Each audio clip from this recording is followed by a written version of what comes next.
In 216 BC, at Cannae, one of Rome's largest armies marched into Hannibal's trap. By nightfall, Rome had lost tens of thousands of men. But the real question is not how Hannibal won that battle.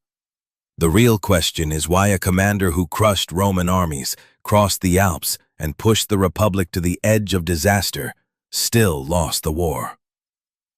After Cannae, Rome was terrified, but it did not surrender. His name was Hannibal Barca. For 15 years, far from Carthage, he fought in Italy and defeated Roman armies again and again. He crossed the Alps with an army and war elephants. He won at the Trebia, Lake Trasimene, and Cannae. But tactical victories did not make Rome surrender.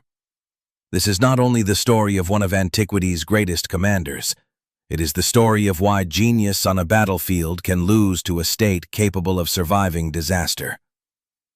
To understand it, we have to go back to Carthage, and to a war that began before Hannibal was born. Carthage was rich, ancient, and proud. Its merchants crossed the Mediterranean. Its ships carried silver, grain, timber, and weapons. For centuries, Carthage had been a superpower of trade. The Romans called the Carthaginians Punici because their ancestors came from Phoenician cities in the eastern Mediterranean. Carthage was not built like Rome. Rome was a land power, rooted in citizen soldiers and stubborn farmers. Carthage was a maritime empire, held together by harbors, money, treaties, and hired troops. Its strength was flexibility. Carthage relied on trade, sea power, allies, and soldiers from many regions. Rome, in contrast, could repeatedly mobilize citizens and Italian allies. Both sides used different kinds of troops, so reducing the contrast to mercenaries versus citizens would be misleading. Rome's capacity to replace losses would become one of the decisive factors of the war. Then Rome took Sicily. The First Punic War had lasted more than 20 years. It bled both sides white. But when it ended, Rome forced Carthage to pay a crushing indemnity and surrender its most important island. Carthage did not just lose territory. It lost pride. One man refused to accept that humiliation. His name was Hannibal Barca, Hannibal's father. He was a brilliant Carthaginian general who believed Rome had stolen the future of his city. According to later tradition, when Hannibal was still a boy, Hamilcar brought him to an altar and made him swear an oath: never be a friend of Rome. Whether the exact scene happened or not, the truth behind it is real. Hannibal grew up in a family where Rome was not just a rival. Rome was destiny. Hamilcar took his army to Iberia, modern Spain, and began building a new Carthaginian power base. Iberia had silver mines, fierce warriors, and distance from Rome. It was the perfect place to rebuild. When Hamilcar died, command passed first to Hasdrubal the Fair, then to Hannibal. By his mid-20s, Hannibal controlled a dangerous army of Africans, Iberians, and cavalry from many tribes. They were not just soldiers. They were loyal to him personally. This mattered because Hannibal's army was a living map of the Western Mediterranean. Libyans, Numidians, Iberians, Celts, Balearic slingers, officers from Carthage. Different languages, weapons, customs, and reasons for fighting. A weaker commander would have watched this army tear itself apart. Hannibal turned it into an instrument. He used each people for what it did best. Numidian cavalry for speed, Iberian swordsmen for shock, African infantry for discipline, slingers for harassment, and Celtic warriors for raw aggression. The army was diverse, but the center was Hannibal. Hannibal understood something Rome often underestimated. Men will follow a commander who eats with them, marches with them, suffers with them, and rewards courage. Then came Saguntum. Saguntum was a city in eastern Iberia allied with Rome. Hannibal attacked it in 219 BC after a bitter dispute. Rome demanded that Carthage hand him over. Carthage refused. The Second Punic War began. Rome expected the war to be fought in Spain, or perhaps in North Africa. Hannibal chose a third option so bold that it sounded insane. He would march from Spain, through Gaul, across the Alps, and into Italy itself. Think about what that meant. There were no modern roads, no reliable maps, no supply trucks, no friendly bases waiting in the mountains. Rome controlled the sea, so Hannibal could not simply sail into Italy. The land route was a gamble against distance, weather, tribes, and hunger. It was also a race. A Roman army tried to intercept him near the Rhone, but Hannibal slipped away before the Romans could force a decisive battle. By the time Rome understood the plan, Hannibal was already moving toward the mountains. This was not just a route. It was a psychological weapon. Hannibal wanted to appear where Rome felt safest. He wanted Italian allies to see that Rome could be challenged on its own soil. His army crossed rivers, fought hostile tribes, climbed freezing passes, and dragged elephants through mountains where even seasoned soldiers could barely stand. Ancient sources disagree on the exact numbers, but the result is clear. Hannibal lost many men before he even reached Italy. The crossing became legend. People remember the elephants, but the real miracle was the army's will. Hunger, snow, ambushes, falling rocks, exhaustion, none of it broke them. The elephants were spectacular, but they were never the secret of Hannibal's success. They were shock weapons, symbols, moving towers meant to terrify men and horses. In the mountains, they became a burden as much as an advantage. The true weapon was command. Hannibal kept men moving when logic said turn back. He negotiated when he could, attacked when he had to, and used speeches, rewards, and shared hardship to keep the army from dissolving. That is why the Alpine crossing matters. It was not a stunt. It was the first battle of the Italian campaign. A battle against nature, fear, and the belief that Rome was unreachable. When Hannibal descended into northern Italy in 218 BC, his army was smaller, battered, and far from home. To most generals, that would be disaster. To Hannibal, it was the beginning. Before Trebia, he had already shown his danger near the Ticinus River, where his cavalry outmatched Roman horsemen and wounded Rome's confidence. Just as important, the tribes of northern Italy watched. Many Gauls hated Roman expansion, and Hannibal offered them revenge, plunder, and a chance to strike the republic that had taken their land. Every Roman defeat made Hannibal more attractive to them. His army had crossed the Alps diminished, but in Italy it began to grow again. The first major Roman army came against him at the Trebia River. It was winter. The Roman consul Tiberius Sempronius Longus wanted a quick victory. Hannibal gave him the chance. Before dawn, Hannibal sent Numidian cavalry to provoke the Romans. The Romans rushed out hungry, cold, and angry. They crossed the icy Trebia River, soaked to the bone, then formed for battle. Hannibal had placed a hidden force under his brother Mago in a dry stream bed. When the Romans were fully engaged, Mago's men struck from behind. The Roman line collapsed. This was Hannibal's pattern: lure the enemy, control the ground, strike when pride blinds judgment. Rome had lost a battle, but Rome did not yet understand the kind of enemy it faced. The next year, Hannibal marched through the marshes of Etruria. The route was brutal. Men died. Animals died. Hannibal himself reportedly lost the sight in one eye from infection. But he emerged where the Romans did not expect him. At Lake Trasimene, he created one of the greatest ambushes in military history. A Roman army marched along a narrow road between hills and the lake. Morning mist covered the landscape. Hannibal's men waited in silence above them. When the signal came, The trap closed. The Romans had no room to maneuver. Some were cut down on the road, some were pushed into the lake, some drowned in armor. The consul Flaminius was killed. Rome was stunned. This was not a normal battle.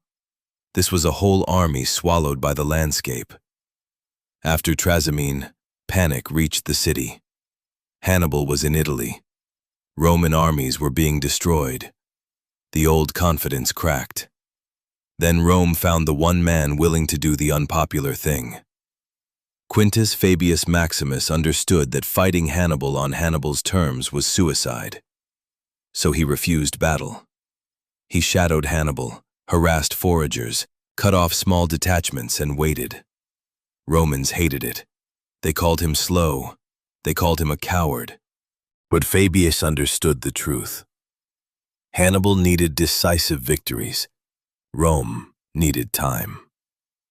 This strategy became known as Fabian strategy. Avoid the enemy's strength, deny him supplies, and let time become a weapon. But patience is hard when your farms are burning. Hannibal understood Roman psychology. He ravaged the countryside to make Fabius look weak. He spared some estates and destroyed others to create suspicion. He wanted Roman politicians to argue, Roman allies to doubt, and Roman voters to demand action. At one point, when Fabius seemed to have him trapped in rough country, Hannibal used another trick. According to ancient accounts, he tied burning torches to the horns of cattle and drove them across the hills at night. The Romans chased the lights.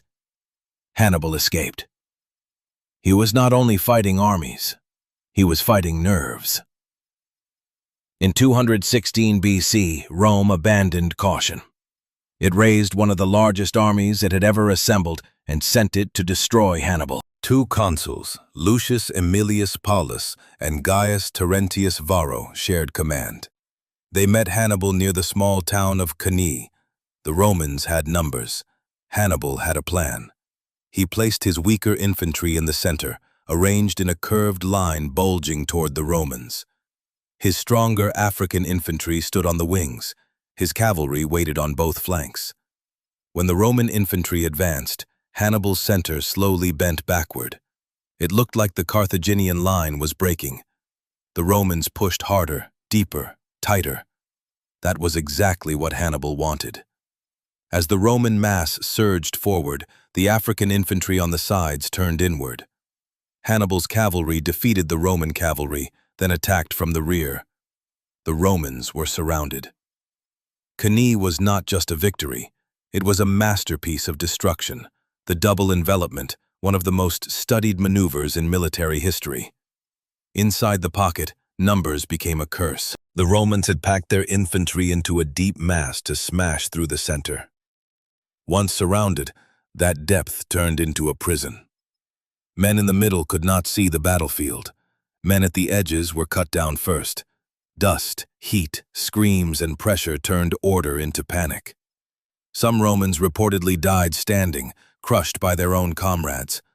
Others dug holes in the ground and tried to hide their faces from the slaughter. It was not a battle anymore. It was a machine for killing. By the end of the day, Rome had lost tens of thousands of men. The scale was almost unimaginable. Families waited for sons who would never return. The Senate lost members. The Republic had been cut open. And then came the question that has echoed for 2,000 years. Why did Hannibal not march on Rome? Ancient writers later put a famous line in the mouth of Maharbal, Hannibal's cavalry commander.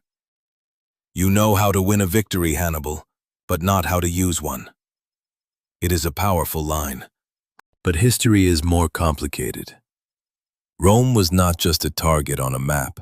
It was a fortified city with walls, citizens, reserves, and deep political will. Hannibal did not have heavy siege equipment. His army had just fought a massive battle. He was deep in enemy territory. His supply lines were fragile.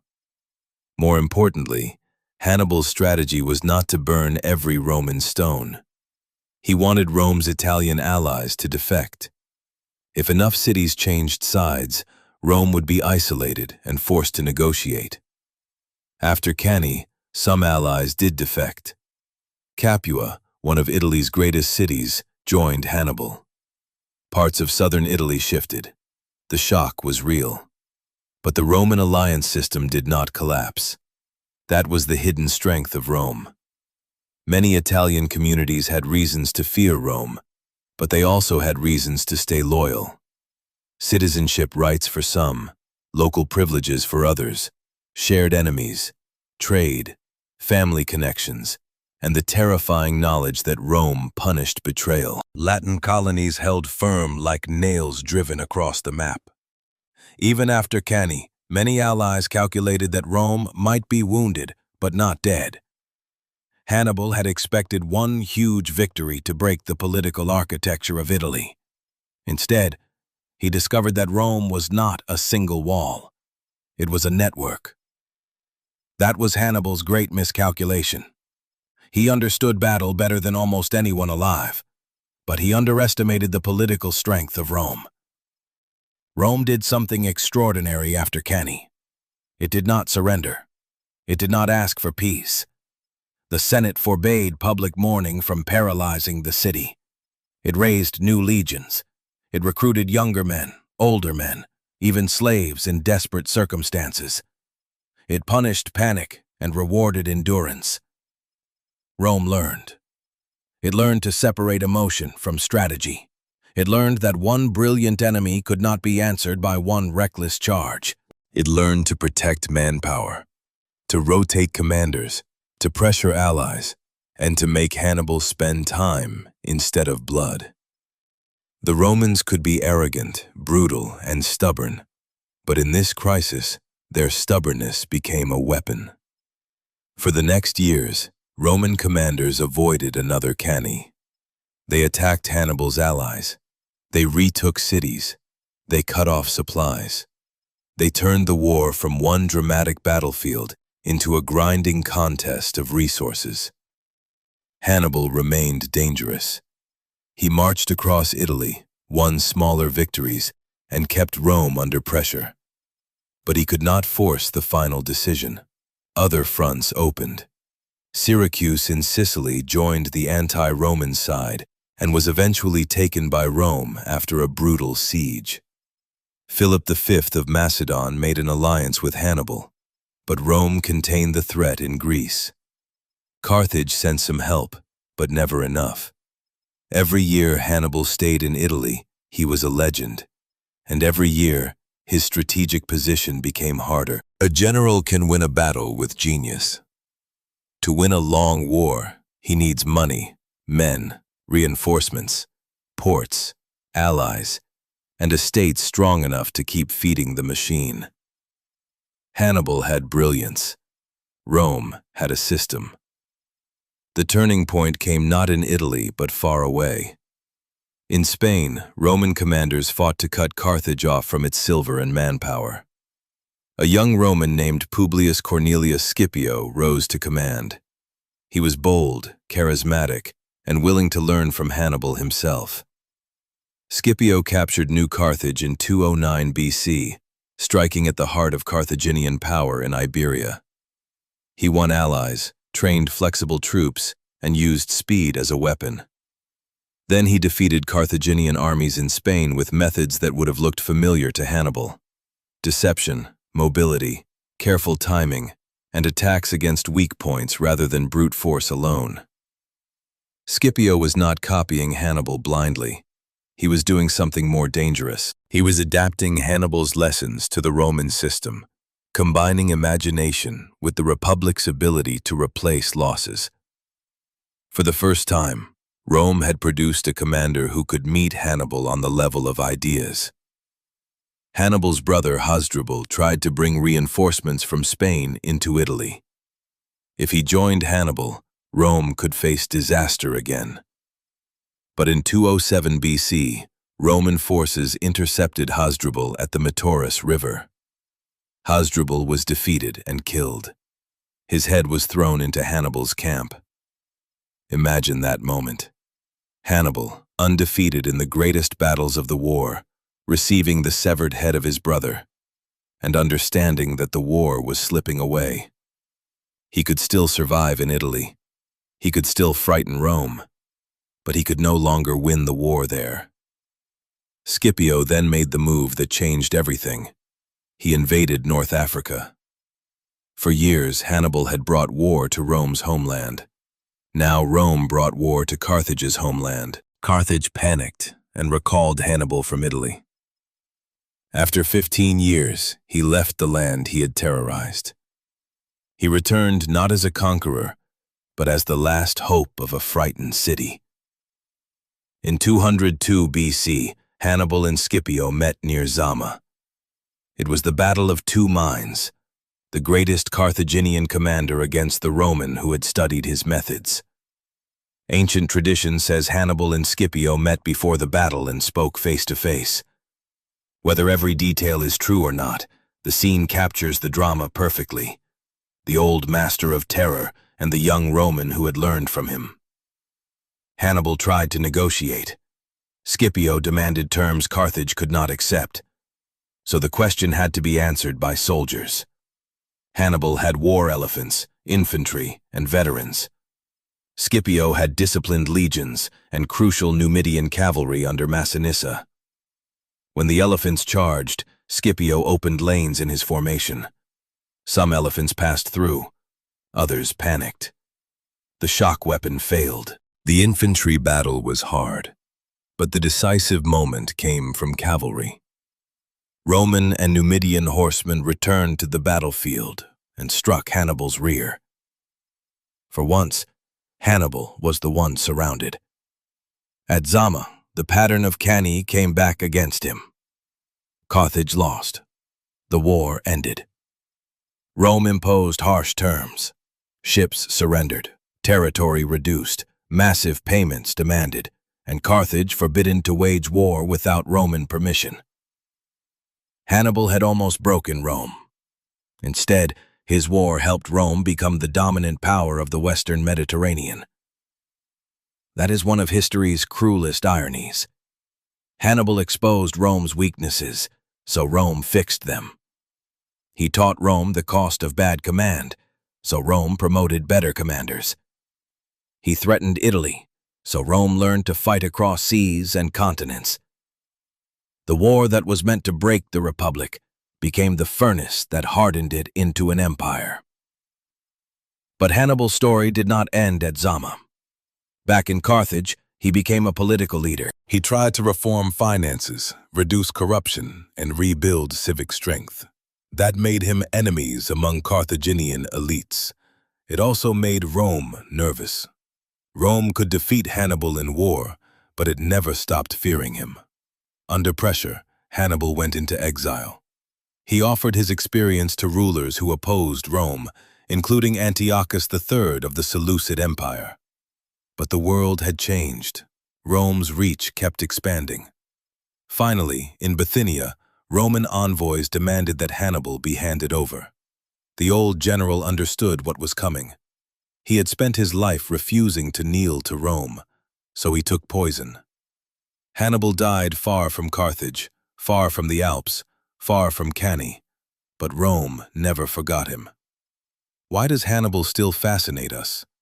Military academies still study him because his battles feel modern. Intelligence before force, terrain before numbers, morale before mathematics.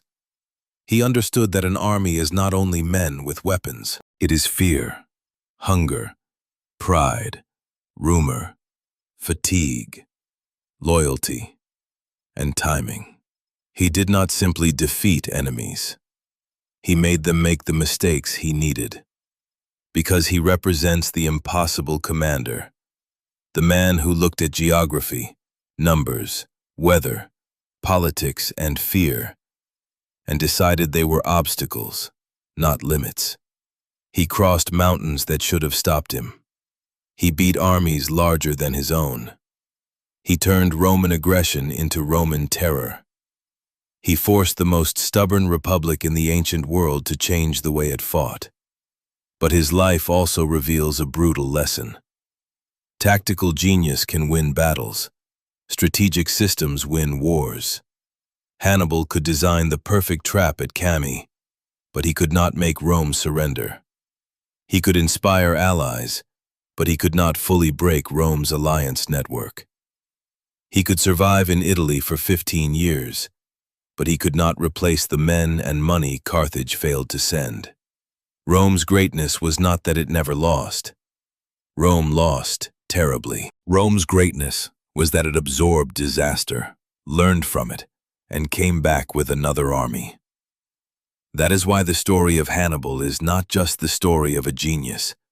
It is the story of two kinds of power colliding. On one side, the mind of a commander who could see a battlefield like a chessboard. On the other, a republic that could lose 50,000 men and still refuse to die. And maybe that is the real reason Hannibal became a legend. Not because he destroyed Rome, he did not, but because, for one terrifying moment, he made Rome look mortal. If you want more stories of brilliant commanders, impossible battles, and empires pushed to the edge, subscribe to the Box of Ages. Next, we will open another forgotten chapter of history and discover how one decision, one battle, or one man can change the fate of the world.